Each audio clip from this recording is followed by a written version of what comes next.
Welcome to the Business Women Australia podcast show, the podcast that brings together industry leaders to discuss the latest trends, insights and strategies.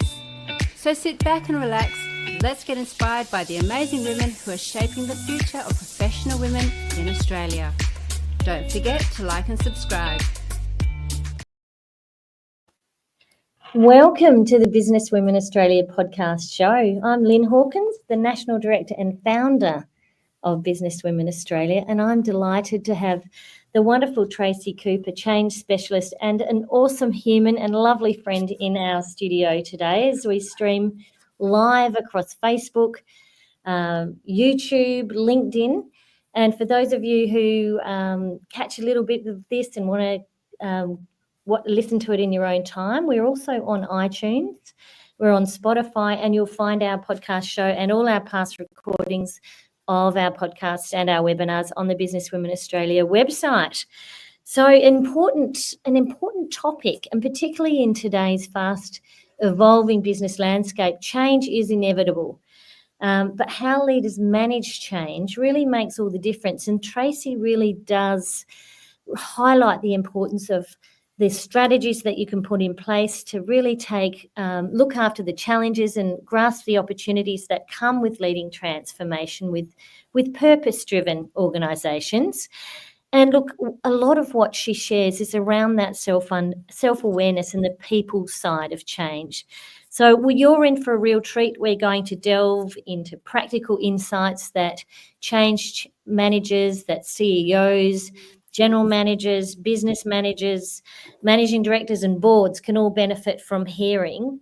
And these best practices and methods can really be applied across the for-purpose and the profitable business sectors. So I'm really keen to delve into sort of Tracy's experience and her insights. She's been a leader in Business Women Australia and a managing director in her own business for years. And she's a leadership coach, she's a change specialist and a facilitator who really guides and navigates that change management process. And she's been helping organisations navigate change, I think, for over 25 years. So it really is quite an extraordinary long history in change. You know, it's pretty sexy now doing change management, but you've been around doing it before people even knew what it was, Tracy. Hello, Lyn. Yes, I have. It was when I started doing change management, it wasn't something that was as popular, I suppose, or focused on as much as I see it now. But it was a bit of a new concept about 25 years ago. And it was one of those things that people thought that, you know, we did change in an organisation, so we've got to do this change management stuff, even if they thought like that. But now I'm seeing, and I'll talk about that a little bit later, I'm seeing some change in how people approach change, because they know that it's not just a thing to tick off the to-do list. It actually does help the process. Well, it was a subject at university, and it probably still is, organisational planning and change. And It sort of had its roots in organisation behaviour and in human resources management. But how do you define change management? And can you explain to us why it's particularly crucial for organisations in the purpose and not-for-profit space? Well, Lyn, for me, change management really it's about the approach or the steps that you take to create some transformation or transition, particularly in organisations. So for me, it's about how we manage the change. And I actually sometimes swap the word management for leadership. It's change leadership, but it's how we actually engage and bring people with us. It's got a big people focus. I don't think many years ago it used to be seen as you talk to people about they're a change manager and they might be the subject matter expert for that particular area. So for example, it was a technology change that was going on in an organisation. Sometimes the change manager was a person who had a lot of understanding of technology, whereas my focus is more around the people side and how do we bring people along with us on that journey. So because they're the ones who'll be delivering the change. So that's the idea, is that we get them to come with us. And why it's really important, and I really enjoy working in the for purpose organisation. It's crucial because I think whether it's in the strategic or whether it's in operation or a cultural, in those organisations, it's really important that they stick to their core mission and values. People are very invested in their why in the purpose-driven organisations. And if you don't manage change well, you can actually, I suppose, dilute the mission and the values of the organisation. So it's really important to connect what you're doing in the organisation with change. And I think I heard a great phrase recently, Lyn. It was about, if we don't do it well, we could have particular mission drift or purpose drift. You drift away from what you're there to do. So when you are doing change, there's got to be this real connection, I think, and I've worked with clients who believe in that completely, to their mission and their values, because people get very emotionally invested in purpose-driven organisations. Of course they do. And I think it's important that when we introduce change, that we don't veer off or drift, as I was just saying. Mission drift. I like it. It's a great phrase. It is a great phrase. And even, as you say, in those organisations where I think historically you're right, it was often around a technology implementation project and change consultants were brought in. But ultimately, if those implementations were successful or not, was to do with the people aspect of it and not bringing people into why and the purpose and how it fits in with the vision and the mission. It's all tied in, right? It is, and it's, traditionally I think that's where some of the change management, and there's a close relationship with project management. I think many people are used to project management concepts, milestones and stepping things out, whereas change management is a very close ally, or should be, I think, of project management when you're planning out something. But, change these days, some of the projects I work on, it's quite fascinating. It could be change of culture. It could be change of an executive. I've worked with one group recently where there's 3 new executives in the last 6 months in a team of 5. So wow. that creates quite a bit of change in the organisation. A new strategy is change. It's because there's new ways of doing things, and so restructures. There's different things that different organisations see, and in the for-profit organisations, it's often funding. They source funding, and there's changes galore in all that sort of stuff about how much funding they can get or where they get different sources of funding and how they manage that process. So the change now I see is it's not just so much technology projects, it's some of these other areas I've just talked about. Yeah. And you always emphasise the people management or the people side of it. So, what strategies do you recommend for engaging employees during these transitions, whether they're small or large transitions? Yeah, and I love how you just said that, Lyn. It could be a small or it could be a big one. And it could be just, a change could be something operationally in a team that we are going to do differently. We're going to do a different system or a process, or it could be a massive one, like a whole culture shift in an organisation. So I think leading successful change is all about people, and it's helping them to come on the journey. And I think I talk about this often. I talk about the secret sauce. You've heard me talk about it. Yeah. The overarching strategy for me is about helping people choose the change, to come on board with it. It's not about telling people or forcing people, you must do this. It's about how we can engage them so they willingly join in and make that change work for them. So the secret sauce is choice, not force. And I'll share a few of the ingredients of the sauce as we talk. But it's really important that some people say to me, Tracy, you'll never get people to choose it. And I said, well, if you take that attitude, you're defeated before you start. So it's about, you said it before, it's about raising the awareness about why we're doing this in the first place, for example, and why now, that sort of stuff. What I do see people make the mistakes of, they rush too quickly at the start. And that leader has been particularly thinking about this change in their head, so they potentially have chosen this change. And when it's announced to some of the team or the rest of the organisation, it can seem somewhat unchosen, but it can turn into a chosen change if we treat it and treat people with respect and hear their thoughts, and they'll eventually potentially will come around and can see the benefits of it. So yeah, I think it's all about my biggest overarching strategy recommend is to get employers to come with you, is to help them choose it. And there's a few tricks up my sleeve that I help people do that. Amazing, really, because that really does shift your thinking too around, having to go away, beaver away, think about change from like letting go into the organisation as opposed to if employees are going to choose it, then you would imagine they're going to be a part of the co-creation of the change, and it may take a different shape, right? Bingo. Co-create is one of my 6 ingredients that's in the sauce. Yeah. And this is news to some leaders, and I'm saying this respectfully. I think some leaders think because they have the change and they announce it that people will just follow them. They don't necessarily follow because they can't see the benefit, or they can't see why, or why have we got to do this now? We've got so many other things going on. So I think that co-creation, if you think about it yourself, if you're involved and the consultation's been a part of it, and you can contribute your ideas because you're at the coalface and you're dealing with stuff daily, you're more inclined to start to contribute and go with it if you're involved. Whereas if someone just tells you this is what we're doing and get on with it, that's not going to work so well.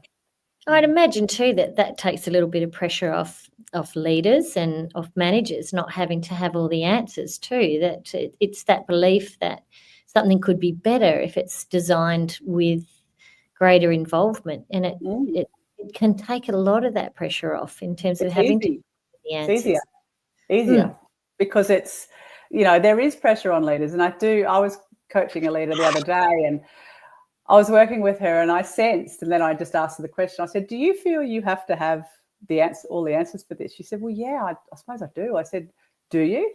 And she was putting this pressure on herself that as the leader, she had this, I guess, image of a leader as the one out the front who has and the rest will come along. And it's like, there's a different way to look at leadership than not just being the one with the answers. I like to look at it. It's a bit like the conductor of an orchestra. The conductor of an orchestra actually doesn't play an instrument. So if you relate that to change, they don't have to do all the change, but they coordinate the efforts. We want a bit of the harp here, and we want a little bit of this here, and they make the music happen. And that's what I see. My interpretation of a leader in change is to make the music. To make it happen is to coordinate and involve others in that process. And that's quite extraordinary, really, because it is very much aligned with this new way of doing things. And, when we look at how there's been the shift, certainly my generation, I grew up with, very much command and control kind of environment, that leadership was very much someone at the top. We drew our organisational charts and our structures with, someone that was right at the top and led the way, and would even, I can remember analogies even way back in the day, managing partner saying, well, I'm going off, I'm going to search and look, and then I come back and I'll take you all, we'll have the pathway, this feeling of absolute, having to be almost, that paternal style of running an organisation. And even, let's face it, even parenting styles have changed from the old paternal style of parenting. Parenting is a lot flatter structure too. It's like, so tell me about some of these methodologies that you have found to be most beneficial. If we can pick your brains, well, we've got this extraordinary experience on our show today. For our listeners, what would be the methodologies that you have found to be very beneficial, in taking people on that journey? Mm-hmm. Well, there's a couple. There's a few in my toolkit that I always go back to, but I guess I'm also, as you introduced me, Lyn, I'm a facilitator as well. So what that means is I help people in the change space to start to think broadly and not just take your first answer. So there's ways and means of doing that. One of the things that I use is it's based on Elizabeth Kubler-Ross's work, the grief cycle, unchosen and chosen change. And it's sometimes for leaders, for example, that it could be a chosen change for that leader. Like, I'm going to introduce this, and I was talking about it before. And there's different stages of those cycles. And when I help leaders understand, for example, when they choose it, there's that relief of, oh, great, I've chosen this, then it's exploration. How we're going to make this work. Then there's a little bit of reaction. Oh, this is a bit harder than I thought, and through to acceptance and then reinforcement. Whereas when it's unchosen, the stages are slightly different. There's that, first of all, it's that negating. I don't know. No, I don't want this change. It's a bit like when you hear bad news, shock. I'm not. Moving into self-justification, that sort of stuff. Why do I have to change? So there's different stages when it's particularly unchosen. So I think what I also help leaders think about is when you're introducing something, potentially people are not going to see it as a chosen change for them. So that helps them think through. I'm an accredited Prosci practitioner, so I work with organisations who have other Prosci people within, but I guide them and coach them to support to use the tool. So that is a lot about how do you get your change strategy? What's the plan here of attack, or how we're going to approach this? So, and you look at things like your particulars of the change, who is the change impacting, what are the payoffs, so they like the measures, all those sorts of stuff. So Prosci's got some good tools in there for that. I use the action learning cycle very much. It's a great model to when you're starting a change. I often say, people say, where do I start with a change? I'll say, why don't we start with our last one? You're only as good as your last change. So let's start with so the action learning cycle has 4 stages, and I'm just starting with action, reflection, learning, and plan. So act, that was your last change. What happened in that last change? So we list that out, and then we go to reflection. Okay, what went well and what didn't go well? So we're just reflecting. And based on that, what did you learn? There is so much gold from your last change. And then, okay, so what will we take with us to this next change?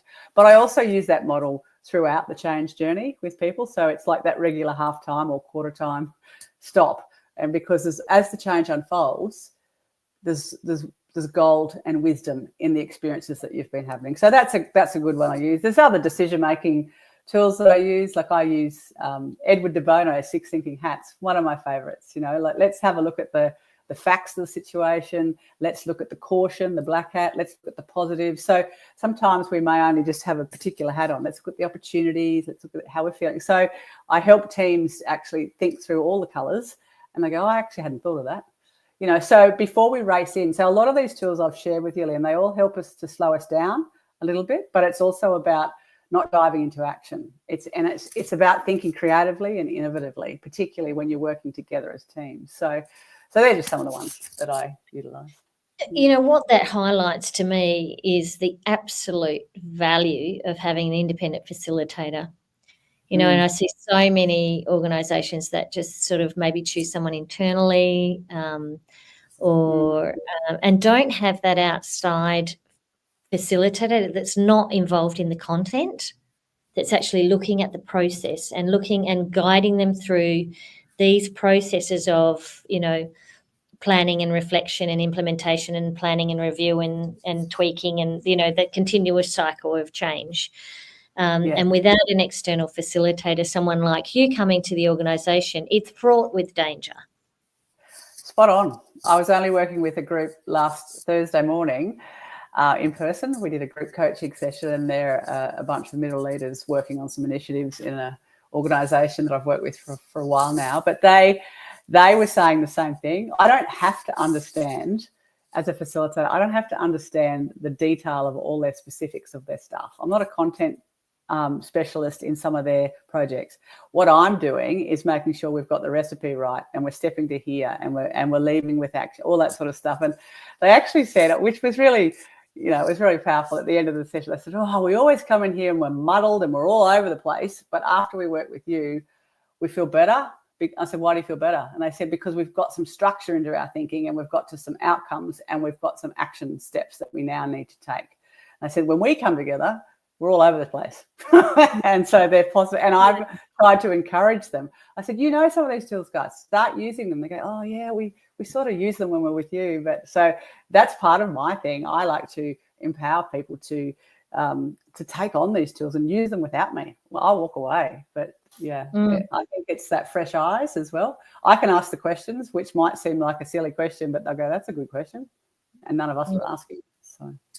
And the other thing a facilitator like you does is ensures that everybody has a voice at the table. Quite often the introverts, the quieter one has the gold and the gem, but they can't get it out onto the table because, others, will take up that time and are louder, and then it'll take a direction that then they're not sure how to bring that back. But as a facilitator even of the discussion and using these tools enables a place for all ideas and all different brain styles to be contributing, and particularly if you're looking for that diversity and, the deeper, richer views and ideas that might come from someone who might not always be so quick to share that.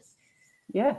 And you can have, the other day I had 8 around the table, but if you just let 2 talk all the time, there's 6 who aren't really contributing. So it's about, it sounds fairly basic, but it's about how we can bring, and some of those 8, there's 2 of them who are brand new to the organisation. When I say brand new, they've only been there about 3 months. So their fresh eyes are valuable because the team is forming again, but they ask questions and they've got to feel confident. So I bring them in to ask those questions. And it's a facilitator is, I'm biased because I am one, but I think it can help you get to an outcome, and and planned about we get to an outcome when we have achieved these things today, and down to we've got 3 hours. This is what we've got to get done in 3 hours. Whereas how many times do you hear people say, "Oh, the meeting went over," or "We didn't even get to that." That's my job. Is I actually help them work through it. Yeah, absolutely. I'm biased too because I like seeing return on effort. Yes. And investing in time. And I have absolutely in my career over many, many years and decades working in all sorts of professions seen that the results are far better when you've got a trained external facilitator, and you should be bringing them in more often. And even training facilitation, the tools of facilitation in outside your team, so that you actually, all team meetings that are important, have a facilitator from outside the core team, which is a whole nother subject. But you talked about, I loved the way you talked about change leadership as opposed to change management. And I really would like to sort of circle back to, really understanding your advice around, the role that leadership plays in successful change initiatives, and how can leaders better prepare themselves for guiding the teams. That was, it's quite profound when you said that. I'd like just to know more about your thoughts on that. Yeah, Lyn, I think for me, leaders play a crucial role in being creating the vision and the direction. We are heading to here, over there on the top of that mountain.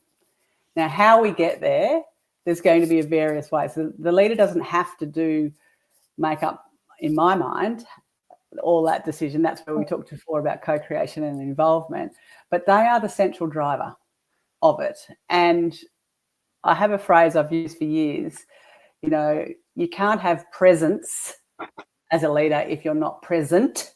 So it's about being present through change. Change isn't something that you have to be. Another one of my secret sauce ingredients is commitment from you as the leader to be, I'm 100% on board with and this journey. I don't believe in just passing it to somebody else and come back to me when it's done.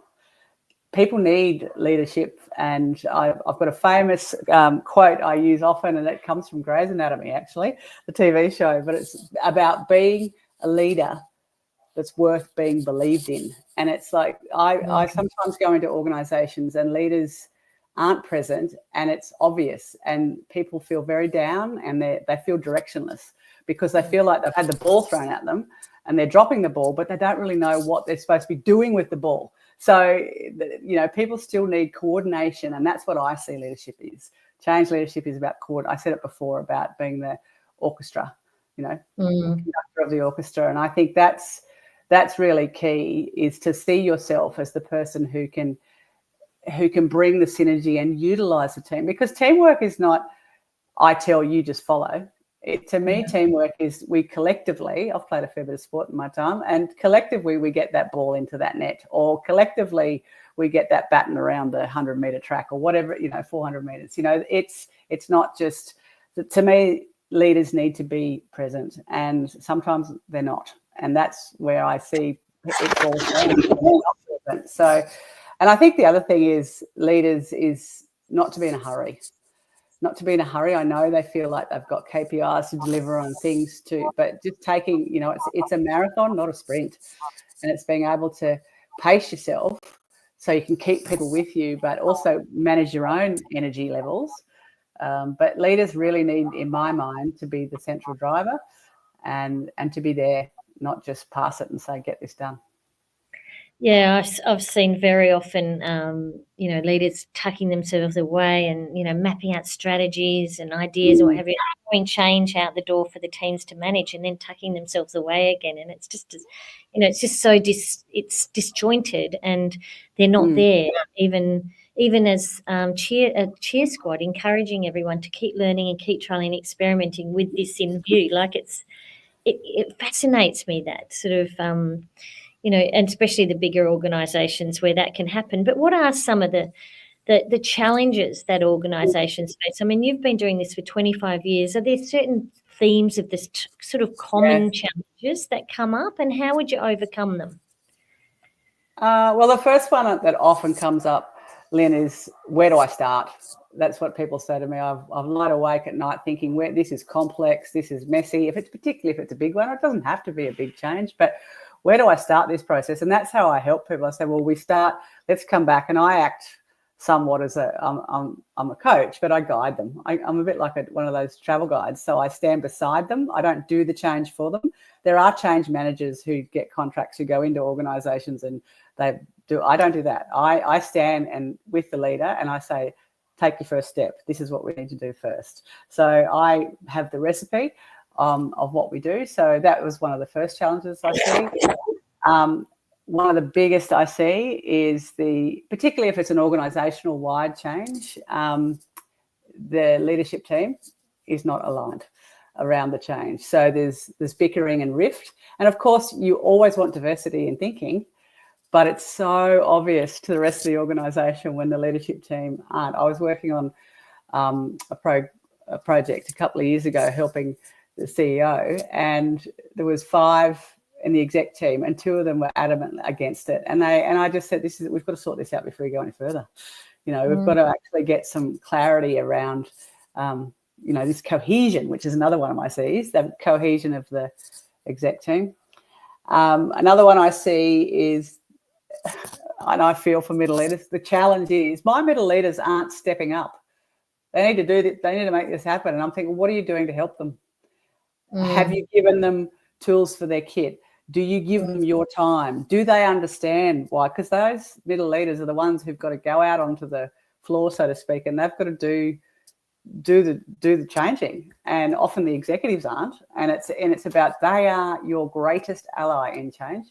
So that's where they can blame a little bit. I hear some people say, "What? They're not stepping up," and it's like, well, we've got to get to the bottom of why they're not stepping up, because they might be fearful. They mightn't have the skills. They might have this, here we go again, feeling. They're nervous. And as I just said, you need to really support them.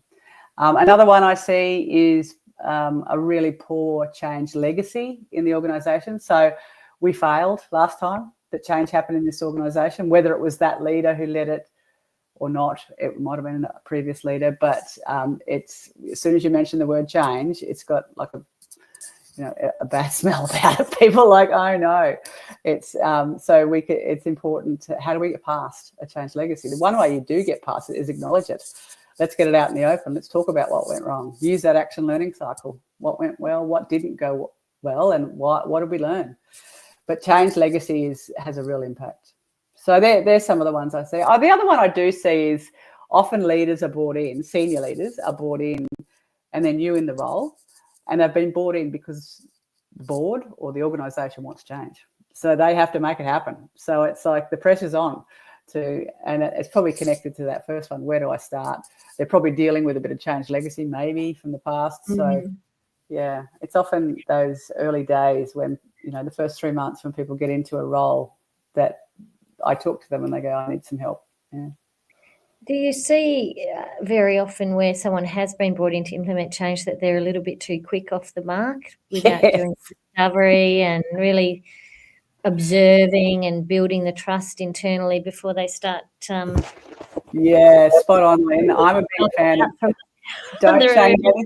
don't change anything too quickly. I think you have to actually gain an understanding of the situation, and you have to build relationships with people in the organisation.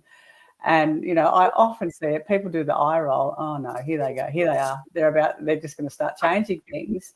You know, people talk about the first 90 days, don't change much at all. Just start to learn and listen and understand and get a feel for the culture and get a feel for what's there, and get, you know, people telling you things. Listening is really important in the first couple of months, listening, so you can actually go, okay, this is, you know, because it's not a cookie cutter approach, I don't believe, with change. You can't just go in and go, bang, this is how we're going to do it. Every organisation is different.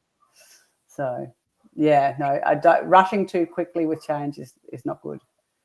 Yeah. And I mean, the reality is that the environment's changing all the time. I don't know a sector that does not have to continually evolve and change. Consumer needs are changing, technology is changing. You know, we're having, you know, structural changes. There's, you know, all sorts of changes going on around an organisation. No organisation remains the same. And if they do, they're probably not going to be here for very long.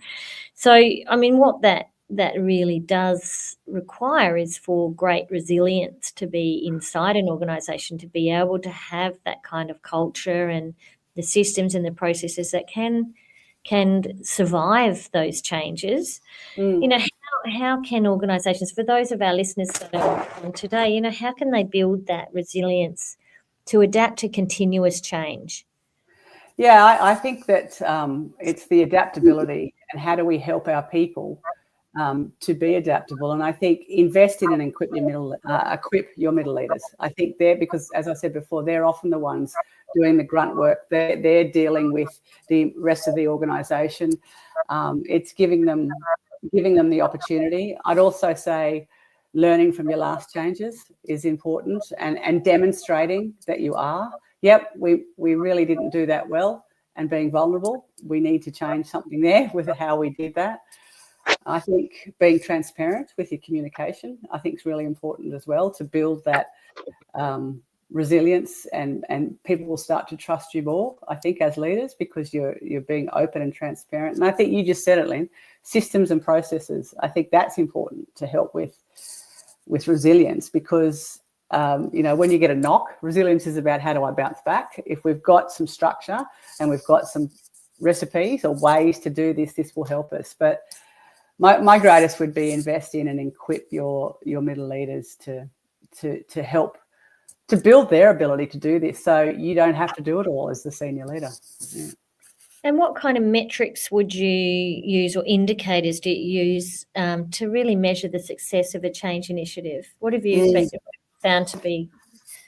I think just on that to start with, though, I think that the metrics are so important to set at the beginning. So we actually say, this is how we're going to measure this. This is the objectives of what we're doing. Is it a reduction in something? Is it an increase in something? Is it productivity, time saved, all those sort of stuff? So it depends on the change. We often actually just define what objectives that you want at the beginning. So, but yeah, I think it's often, and let's not forget the end user, the customer, or the person that you serve. You know, asking them eventually, has the change impacted them? Has it been a better environment for them? Staff feedback, those surveys, all those sorts of things, yes. But I think it's, I think often is one of the things that a recent client did is, did we achieve our objective? There was 4 objectives, did we achieve them all? Yeah.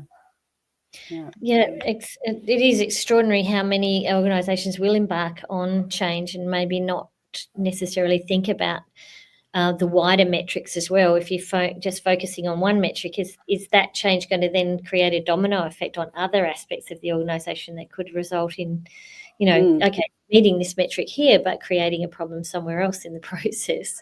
This is like looking at the systemic sort of issues as well. You know, it's what I found really interesting, is just mapping out sort of where this change could actually impact long-term with other things. A success story. We all love a success story. If you've got one to share us where you really felt it was a great example of effective change management that really did significant in an organisation.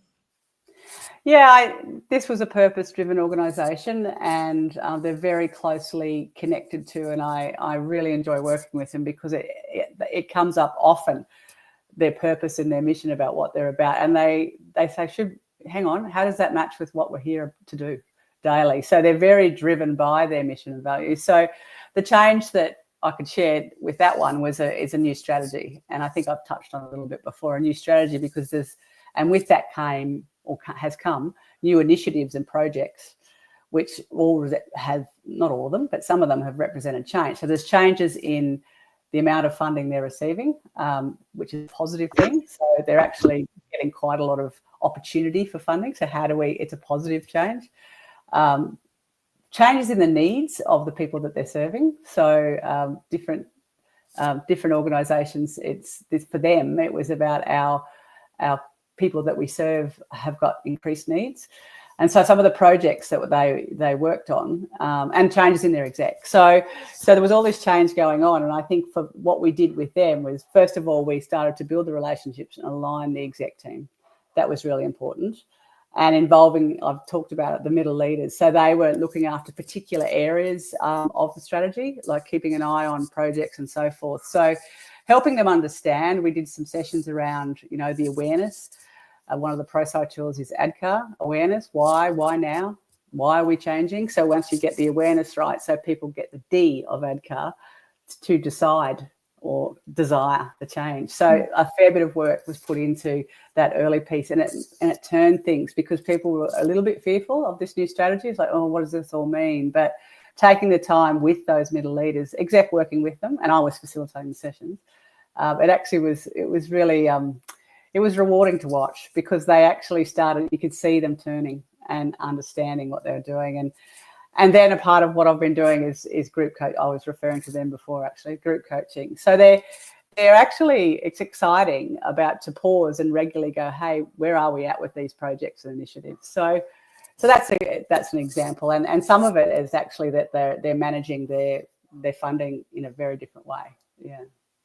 Well, that's a great example of a success story, and it really does highlight, as you say, the importance of having the alignment with the leadership team. The leadership team having that shared purpose and shared understanding, without someone sort of derailing it from internally, and their teams will then follow them, and then supporting the middle level managers and having you facilitate and group coach them.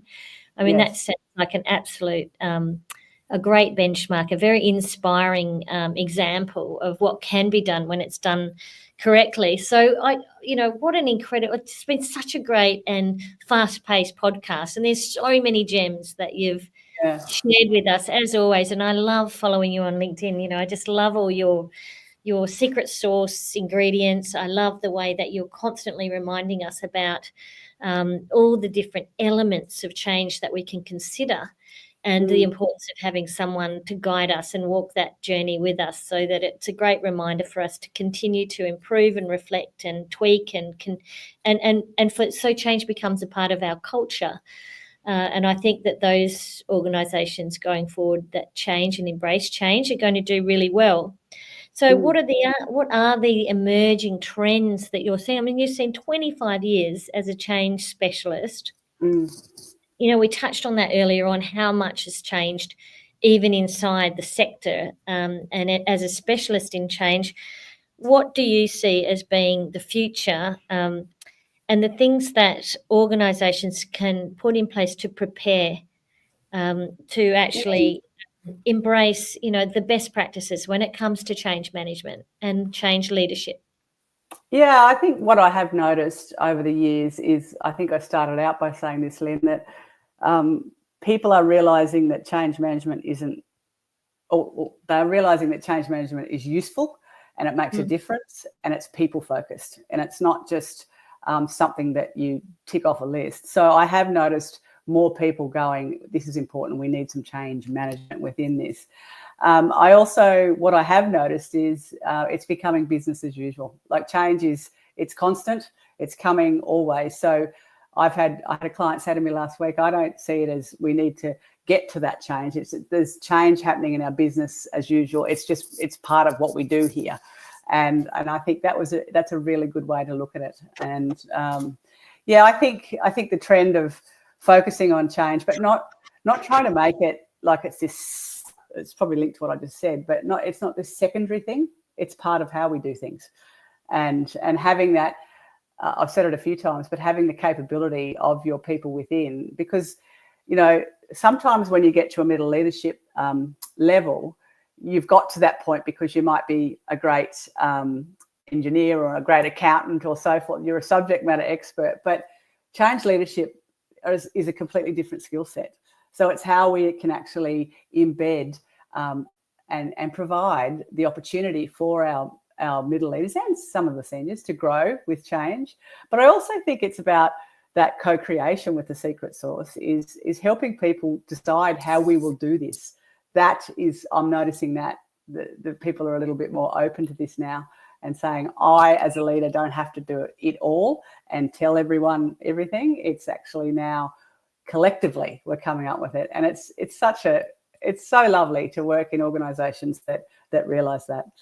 Yeah. Well, I tell you what, Tracy Cooper, 25 years of absolute experience, so many gems today. I can see why you're sought by private enterprise, by early learning, aged care, agribusiness, the broader not-for-profit and the for-purpose sectors. Thank you for really highlighting to us that change happens best and lasts longest when it's a choice, when it's not forced, when it's about helping people to genuinely choose change and unlock their full potential.